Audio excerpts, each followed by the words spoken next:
o maior número de judeus assassinados em um único dia desde o Holocausto. As pesadas imagens de um dia trágico que chocou o mundo vão entrar para a história. E pessoas de todo o planeta se perguntam: qual é a origem de todo esse ódio e em qual momento essa guerra realmente começou? Você já deve ter ouvido falar nesse cara aqui, o Abraão. Ele fazia parte da primeira civilização da história, que eram os sumérios, né? Ele viveu mais ou menos ali em 2000 a.C. E de acordo com a sua crença, o próprio Deus prometeu a ele e aos seus descendentes, os chamados hebreus, uma terra prometida chamada Canaã, hoje conhecida como Israel. Nos séculos seguintes, o povo hebreu teve anos bem turbulentos, né? Eles foram escravizados no Egito, que teve até o Moisés libertando todo mundo, abrindo o Mar Vermelho. E a terra dos hebreus, Israel, Canaã, foi invadida por assírios, por babilônicos, por gregos de Alexandre o Grande e depois o Império Romano. Foram inclusive os romanos que destruíram o segundo templo de Salomão, que era um dos descendentes de Abraão. O que sobrou desse templo hoje é chamado de Muro das Lamentações, que é um lugar sagrado em Jerusalém para os judeus. Com esses romanos tocando terror aqui em Canaã, Israel, agora chamada de Judéia, os judeus começam a fugir para várias partes do mundo, né? A chamada diáspora judaica. Vão vir muito aqui pro lado da Europa, começam a prosperar por lá e só vão sair de lá quase 2000 anos depois, quando um cara de bigode aparecer e criar um dos episódios mais trágicos da história desse povo. Só que quando eles saíram de Israel, lá em 70 depois de Cristo, outros povos passaram a ocupar aqui. Dentre eles, persas e árabes. O povo árabe era descendente de outro filho também do Abraão, chamado Ismael.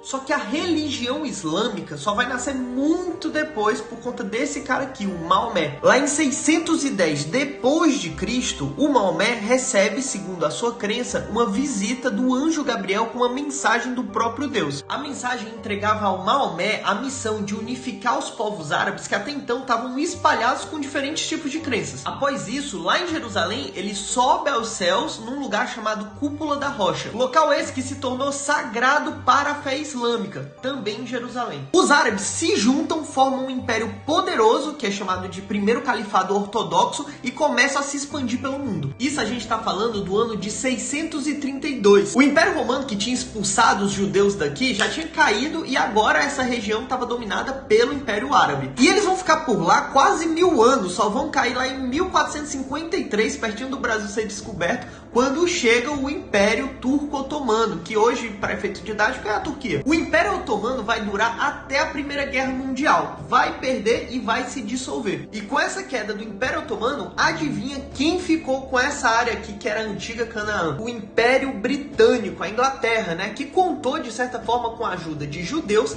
e árabes para ganhar a guerra. Nesse momento, lá em 1917, na Europa estava crescendo vários movimentos anti-judeus, né? Antissemita. E a Inglaterra deu um importante passo assinando a chamada Declaração de Balfour, que apoiava a criação de um lar nacional judeu na região da Palestina. Então, nas décadas seguintes, milhares de judeus, inclusive fugindo depois do Holocausto da Segunda Guerra, começam a voltar para a Terra Santa, que nesse momento estava ocupada por árabes. Ao final da Segunda Guerra, lá em 1945, o mundo descobre que pelo menos 6 milhões de judeus morreram em campos de concentração. Ficou mais claro do que nunca a importância da existência de um Estado judeu, e a Inglaterra, que saiu completamente quebrada da Segunda Guerra, entrega a administração da Palestina para a recém-criado Liga das Nações, que atualmente é a ONU. E aqui, a tensão entre os dois povos começa a se elevar, uma vez que é uma terra sagrada para as duas religiões. Então a ONU propôs um plano para dividir entre Estado árabe e judeu, deixando Jerusalém num regime especial. Os judeus toparam, mas os palestinos não estavam dispostos a ceder um território que eles estavam há tanto tempo. Então, em 1948, esse judeu aqui, o David Ben-Gurion, proclama a criação do Estado de Israel, despertando a ira de 5 países árabes vizinhos que no dia seguinte à sua criação declararam guerra contra o Estado de Israel. Após um ano de guerra, Israel vence o conflito e mais de 750 palestinos se tornam refugiados, ficam sem um país. Hoje estima-se que são 5 milhões de refugiados, filhos e netos desses 750 mil. E aí imagina o ódio que esses caras crescem alimentando há gerações. Essa data do êxodo palestino é chamada de Nakba, que significa destruição, catástrofe, e é marcada exatamente no dia da criação do Estado de Israel. Esse foi apenas o primeiro de uma série de conflitos sangrentos que já duram mais de 70 anos. Óbvio que isso é apenas um resumo. Essa é uma situação extremamente complexa que, infelizmente, hoje, assim como tudo, tem sido tratado como briga de ideologia política. Mas é uma triste história de dois povos que lá atrás só buscavam o que eu e você buscamos todos os dias: